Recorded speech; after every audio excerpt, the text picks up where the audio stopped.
I thank the witnesses for their testimony, and I will now recognize members for 5 minutes each for questions. Ms. Hageman, you recognize for 5 minutes. Thank you, Mr. Chairman.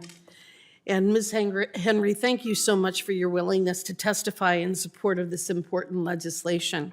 My staff and I have deeply appreciated the opportunity to work with you on this issue, so thank you for all the good work that you've done for the folks in Wyoming. We both touched on this a little bit already, but I want to start by asking you about the cost burden on customers. WAPA has estimated the cost for this year's delivery to be $20 million more than it would have been without the bypass requirements. What if the basin fund were to be depleted? What is the worst case scenario for our ratepayers? Well, assuming that the cost of the replacement power in total over the 4 years is $220 million, and assuming that WAPA were going to recover all of these costs and rates, WMPA's share would be about $900,000. We're a not-for-profit. That means that we have to pass those costs on to our municipalities. And as you know, the municipalities in the state of Wyoming are required by law to recover all the costs associated with its electric service. That would mean the 25,000 people that we serve and businesses of those municipalities would pay that cost. WMPA doesn't believe that it's fair to burden the ratepayers with non-power costs, especially of this magnitude. You noted in your testimony that H.R. 9969 would help CRISP customers to collaborate with the federal agency. Could you elaborate on what this legislation would do for hydropower stakeholders? Absolutely.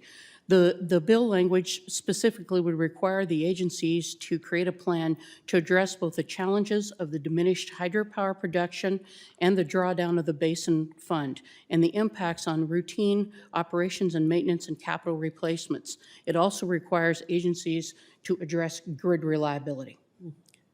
And can you talk a little bit about the uncertainty that this creates for customers when their access to reliable power is cut off during peak electricity demand? Absolutely.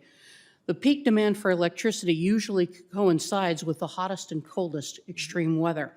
Customer usage cannot exceed the quantity of generation available. That's physics. When there is not enough generation available, rolling blackouts are required. And in terms of uncertainty, I think the initial uncertainty is how uncomfortable their homes begin and whether or not their food will remain at safe temperatures. However, there are some services that people may not attribute to water, such as, or to electricity, such as pumping the water and managing, say, the waste products that people produce, as well as traffic lights, those kind of municipal services that we think of. Some our biggest demands for electricity are actually hospitals, schools, and our industry. And another question that I have for you is, did the U.S. Bureau of Reclamation, in coming up with this plan, did they actually do any kind of an analysis as to the environmental poverty that they were going to be creating as a result of bypassing these flows? I think that they took a look at some of the grid reliability pieces that were out there, but in my opinion, I think the timing was maybe not well understood. It takes roughly an hour to swap between bypass and generation, and from an electrical grid perspective, what happens is we really have to respond instantaneously.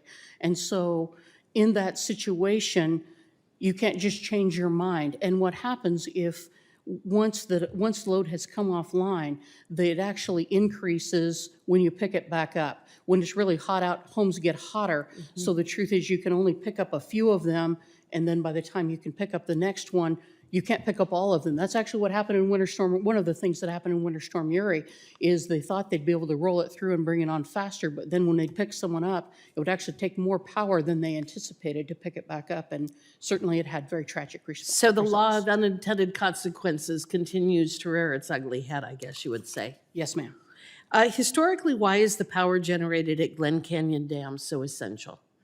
So there are a number of reasons that it's essential, but one of it is that's about 70% of the CRISP power comes from the Glen Canyon Dam, so it's the largest of the resources. It also is So hydropower is incredibly dispatchable. It's not frequency sensitive like other resources because the shaft size physically is so large in those hydropower generators.